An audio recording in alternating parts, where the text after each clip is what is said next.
नमस्कार आप सभी को। आज मैं हरियाणा के अभ्यर्थियों से सीधे बात करना चाहती हूँ। आप लोग जुड़ जाइए, फिर हम स्टार्ट करेंगे। ये बहुत महत्वपूर्ण है ये चीज़ जाननी। कुमार आशु, गुड इवनिंग। परवीन कुमार, जय हिंद भाई। साहिल हरक्याल, गुड इवनिंग भाई। आप लोग जुड़े, हम स्टार्ट करते हैं। मुझे आपसे बड़ा सीधा चीज़ें बोलनी है कुछ। Sunil Nitharwal, Ram Ram. Sanjay Kumar, hello. Vinay Sharma Dumarkha, thank you brother. Pankaj Anu Musafir, ऊपर चला गया। करण सिंह, नमस्ते। Savinder Tewatia, Ram Ram. Pankaj Anju Musafir, thank you so much. Vikas Sangwan, CET qualified 50% से ज़्यादा नहीं होना चाहिए और technical course 50। Okay. Rajesh Kakkar, hello. Rakesh Kaswan, Vikas Sangwan, Pramod Yogi, Vinod Dharoli, Mohammad Azad, Pintu Kumawat, Dhanu Yadav, Sumit Parekh, दीपक नंबरदार, डागर साहब, जाट प्रवेश, परविंदर कुमार, संजय कुमार, विनय शर्मा, श्रवण कुमार, सचिन नैन। मैम, हरियाणा पुलिस का रिजल्ट आ चुका है, वो तो मोहम्मद आज़ाद बात करेंगे उसके ऊपर। Rajan Bhandula, Satbir Nain, Savinder Tewatia, Sahil Harkyal, please suggest legal solution for constable. Ajay Kumar, Mamchand Gujjar, Sanjay Kumar, Dhull Vikram, Hari Hooda. आप लोग काफ़ी जुड़ गए हैं, हम स्टार्ट करते हैं। मेरी राम राम नमस्ते सबको है। हाल ही में रिजल्ट आए हैं दो, Haryana police constable male female और क्लर्क, ये दो बड़े रिजल्ट आए हैं। हर रिजल्ट में दो तबके होते हैं, एक होता है सफल, एक होता है असफल। सफल लोगों को बधाई मेरी तरफ से, संपूर्ण हरियाणा की तरफ से। असफल लोगों से मैं बात करना चाहती हूँ आज।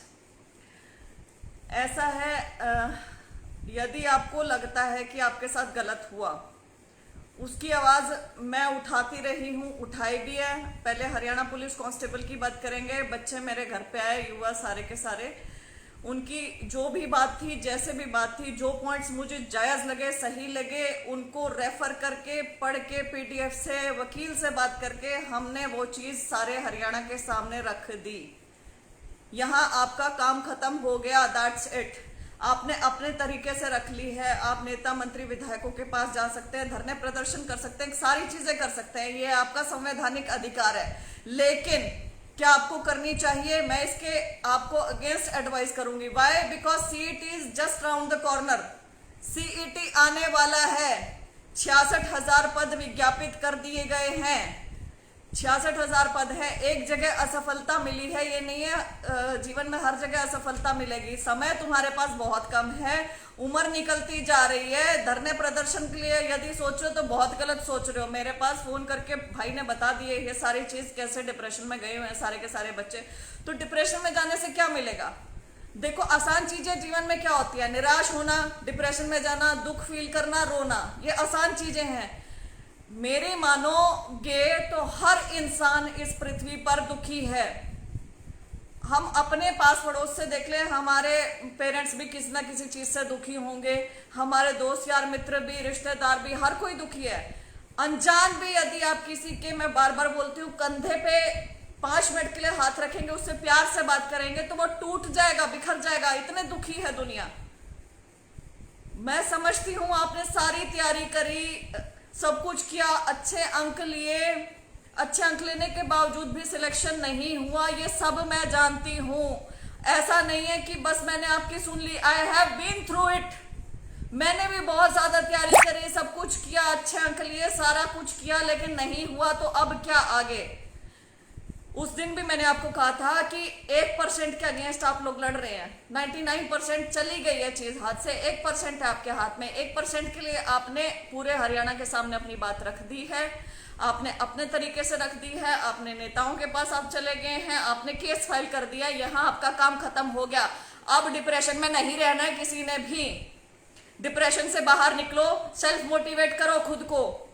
ये उम्र है संघर्ष करके जॉब हासिल करने की ये उम्र है, काम करने की ये उम्र नहीं है रोने की। किसी भी हालत में नहीं रोना है, डिप्रेशन में नहीं जाना है। मैं ये चाहती हूँ और मैं तुम्हें दुआ देती हूँ दिल से, जितने भी मेरे बहन भाई हैं, कांस्टेबल में रह गए, क्लर्क में रह गए, किसी भी चीज में रह गए, भाई मेरी दिल से तुम लोगों के लिए दुआ है कि तुम पढ़ो, तुम्हें बहुत अच्छी नौकरी मिले और तुम मेरे पास आओ फिर मिठाई खिलाने के लिए और कहो कि दीदी देख अच्छा हुआ, मेरा उसमें नहीं हुआ, मेरा इसमें हो गया, मेरे को वो 5 नंबर सोशियो इकोनॉमिक के अच्छा हुआ, मेरे वहां यूज नहीं हुए, यहाँ हो गए, मुझे ये वाली नौकरी मिल गई। और मैं खुश हूं कि देखा परमात्मा जो करता है अच्छे के लिए करता है। यहाँ भाग्य में लिखा होगा मिलेगा, जिस समय लिखा होगा मिलेगा, नहीं लिखा होगा तो नहीं मिलेगा। लेकिन उस चीज के लिए ना ही डिप्रेशन में जाना है, ना ही मरना है, ना ही कुछ करना है। और ये जो समय है एक एक घंटा, एक एक दिन बहुत ज्यादा इंपॉर्टेंट है, इतना महत्वपूर्ण है कि मैं बता नहीं सकती। आपके पास वेस्ट करने के लिए टाइम नहीं है। फोन एक साइड में रख दो, हर एक चीज एक साइड में रख दो। आपने केस फाइल कर दिया, अब मेरे को आज सुनने में आया कि धरने प्रदर्शन पे कहीं बैठने वाले हो, बिल्कुल नहीं बैठने की जरूरत है। जाओ पूछो, जवाब देते हैं ठीक है कि भाई डिटेल रिजल्ट आप कब डाल रहे हैं, बस ये पूछो आप जाके, पूरे दिन बैठ के पूछो, लेकिन रात को नहीं रुकना है, आगे उसको कंटिन्यू नहीं करना है। कृपया करके ऐसी गलती ना करें। सीईटी आने वाला है और हर हालत में ये पद भरेंगे, हर हालत में, क्योंकि 2 साल बाद इलेक्शन है। इलेक्शन में हर हालत में एज चाहिए सरकार को, तो 66,000 पद भर जाएंगे। उसके बाद देखो क्या होगा, उसके बाद नई सरकार आ जाएगी, फिर पता नहीं 3-4 साल के लिए नौकरी फिर हम दोबारा भूल जाएंगे, सरकारें भूल जाएंगी, हम तैयारी करते रहेंगे। तो अब तो ये भरे जाएंगे भैया 66,000 पद। अब तो इन्होंने बम्पर भर्ती करनी ही करनी है, इलेक्शन का टाइम है। तुम्हारे पास टाइम वेस्ट करने के लिए बिल्कुल भी नहीं है, नहीं करना है तुम्हें टाइम वेस्ट बिल्कुल भी। Please I am suggesting you against it. यह होगी हरियाणा पुलिस की बात, यही मैं करूंगी क्लर्क वाले अभ्यर्थियों की बात। क्लर्क वालों के साथ बहुत बुरा हुआ। 900 950 अभ्यर्थी अंदर आए हैं, 950 बाहर गए हैं। 1900 लोगों का तो सीधे सीधे शोषण, जो बाहर संघर्ष करते रहे, जिन्हें 2 साल पहले नौकरी मिल जानी सही चाहिए थी, 2.5 साल पहले उनका, और जो 2.5 साल तक इस जॉब में रहे, सोचा कि हमारी जॉब सिक्योरिटी है, सब कुछ है, और उन्होंने किसी और एग्जाम की तैयारी नहीं करी, पीछे अपनी नौकरी छोड़ के आए हुए थे, वो लगे उनका। फर्जियों की यहाँ मैं बात नहीं करूंगी, फर्जी निकले बहुत अच्छा होगा, निकल के आगे से डर भी बनेगा कि ये ऐसे काम नहीं करने हैं, पैसे देके भी करो और फिर बाद में कुछ मिलेगा भी नहीं, अपने दम पे नौकरी हासिल करो। फर्जियों को छोड़ते हैं, जो बेचारे जिनकी कोई गलती नहीं थी, क्यों बाहर गए? क्योंकि HSSC ने गलत आंसर की के साथ रिजल्ट बना दिया। सरकार के ऊपर से दबाव रहा, रिजल्ट जल्दी दो, तो वो दे दिया गया। ऐसे नालायक एग्जामिनर ढूंढ के लाते हैं जिनसे 100 नंबर का पेपर नहीं बनता है, 100 सवालों का ढंग का एक पेपर नहीं बना सकते, पेपर छोड़ो एक आंसर की नहीं बना सकते हैं। और इतना भी नहीं, यदि बाहर से भी बच्चे बोलते रहे, अभ्यर्थी बोलते रहे, युवा बोलते रहे कि आपने गलत कर रखा है, गलत कर रखा है, आप इसे करेक्ट कर ले, तो वो भी इन बुद्धि में नहीं घुसती है। मतलब ऐसा कैसा इनएफिशिएंट कमीशन हो गया कि इन्हें समझ ही नहीं आती है, और इनकी इतनी बेवकूफियत की वजह से, इनके इतनी केयरलेसनेस की वजह से, इनएफिशिएंसी की वजह से पूरी की पूरी लिस्ट रिवाइज होती है, इतना सारा पैसा खर्च होता है, इतना समय खर्च होता है, और बाद में जाके दोबारा वही पूरी पूरी प्रोसेस करते हैं। ये प्रोसेस यदि पहले ढंग से हो जाती तो इतने लोगों का हरासमेंट होता, आपने मेंटल हरासमेंट, आपने हर तरीके से शोषण कर दिया हर एक अभ्यर्थी का, आपको कोई कहने वाला नहीं है। यहाँ पे बर्खास्त करो ना ऐसे कमीशन की, जरूरत क्या है हमें? ढंग के एफिशिएंट लोगों को लेकर आए, जो ढंग से एग्जामिनर चूज करें, जो हमारा ढंग का पेपर बने, एक ही बार में ढंग की आंसर की बन जाए और ढंग से आ जाए हमारे रिजल्ट बच्चों के। एक बार पद पा लें, ऐसा ना हो कि ये उल्टे सीधे काम चलते रहे। ALM का शुक्र है ALM का इन्होंने रोक दिया है, वरना ALM का यही हाल होता। क्या चल रहा है, मतलब कैसे काम चल रहा है हरियाणा स्टेट का, कोई इनको कहने वाला नहीं है। बच्चे वो 950 बाहर हो गए, उनमें से कुछ तो होंगे होनहार बच्चे भी, वो बाहर हो गए। और जिन्होंने बाहर 2.5 साल केस लड़ा, 2-2.5 साल लगे रहे, उनका शोषण अलग से, उन्हें खुद नहीं पता है कि उनका क्या करने वाले हैं, उनके केस का क्या बना देंगे। वो तो भगवान की दया से यहाँ पे हो गया इनका पॉजिटिव, लेकिन कहाँ कौन कितना, हर एक चीज के लिए कौन कितना लड़ेगा। उन अभ्यर्थियों को भी मैं कहना चाहूंगी कि आपको बहुत बड़ा धक्का लगा है, मैं जानती हूँ बहुत बुरा हुआ है, लेकिन विकल्प क्या है? क्या रोना विकल्प है? क्या डिप्रेशन में जाना विकल्प है? आप आवाज उठा सकते हैं, मैं हमेशा कहती हूँ आवाज उठाओ, लेकिन अब समय की मांग भी देखनी पड़ेगी साथ में। कृपया करके डिप्रेशन से बाहर आओ, अपने आप को झकझोड़ो कि क्या कर रही है ये, क्या कर रहे हो ये, उठो खड़े हो। लड़ना है, सीईटी में सिलेक्शन पाना है। आज असफल हो, उस अ को आगे से हटाना है, सफल होना है। राइट?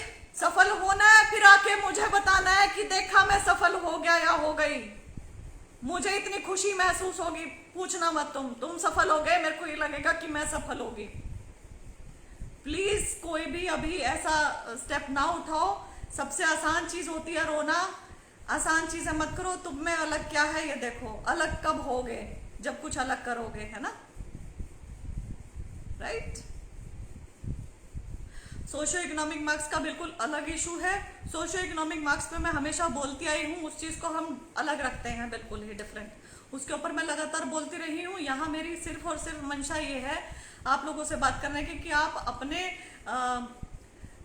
दुख में आके, जोश में आके, वरी में आके, कुछ भी मतलब अपने घर के हालात देखते हुए भी, जैसे भी कि भाई मेरे घर में इतनी प्रॉब्लम है, मेरे माँ बाप ऐसे देख रहे हैं, मेरी ओवर एज होने वाली, कुछ कोई भी बहाना नहीं चलेगा भैया, कोई बहाना नहीं। तुम्हारे जीवन में दुख लिख दिया गया है कि तुम्हारे घर में इतनी प्रॉब्लम है, तुम्हारी आर्थिक स्थिति ऐसी है, तुम्हारी बहनों की शादी नहीं हो रही है, तुम्हारी शादी नहीं हो रही है, तुम्हारे पेरेंट्स नहीं है, कुछ भी नहीं है, कैसा भी है, इस किस्मत के साथ तुम पैदा हुए हो, ये सच्चाई है। बस इस सच्चाई के ऊपर या तो उसके लिए रो लो, या फिर ये सोचो कि अब मेरे पास ये मौका है और मैंने करना है। क्योंकि it is gone case Haryana police constable के बच्चों, 6 तारीख को कोर्ट देख लेगा अपने आप, आगे कोर्ट उसकी कार्रवाई कर लेगा अपने आप। किसी के हाथ में कुछ नहीं है। मेरे भाइयों, मेरे बहनों, मेरी बात मान लेना, बिल्कुल मत धरने प्रदर्शन पर बैठना। इस टाइम को यूटिलाइज कर लो अपनी सच्चाई देखते हुए कि ये मेरे घर की, ये मेरा जीवन की सच्चाई है और अब मैं इसको कैसे बदल सकता हूं, मैं क्या कैसे बदल सकती हूँ, ये नौकरी पाकर ध्येय बना लो, जुट जाओ। ठीक है ना? मन लगा के पढ़ो बहुत अच्छे से। हर हालत में सीईटी होगा, इलेक्शन है, हर हालत में भर्तियां होंगी, अब इलेक्शन है। उसके बाद नहीं होने वाली है, ओवर एज हो जाओगे। उसके बाद जीवन में फिर रोना ही रोना है और कुछ नहीं है। फिर उसके बाद देख लेना कुछ प्राइवेट हो तो। सपने पूरे करना चाहते हो तो समय यही है। हिला दो अपने आप को, झकझोरो अपने आप को, बस उठो, खड़े हो। कुछ नहीं है, असफल हुए हो कोई बात नहीं, एक बार असफल हुए हो, अगली बार सफल हो जाओगे, कोई बात नहीं, it's okay, fine, it's okay, right? ठीक है ना?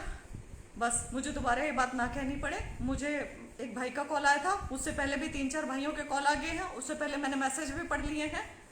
मुझे नहीं तुम्हारा ये सुनना है, ठीक है? दुखी हो, सारी चीजें हैं, सारी चीज मान ली मैंने, संवेदना है मेरी, लेकिन लड़ना तो तुम्हें ही पड़ेगा, है ना? जीवन भर कोई कमा के नहीं देगा ना। ठीक है? पूरा मन लगा के पढ़ना है। सीईटी आ रहा है, करना है, जाके अपना पूछो एक बार कि डिटेल रिजल्ट कब डाल रहे हो। उसके लिए मैं मना नहीं करती हूँ, बैठना नहीं है, पढ़ो मन लगा के। All the very best, all the very best. और मुझे आके खुशखबरी देना, परमात्मा करे तुम सबका हो जाए, सबका। Good night.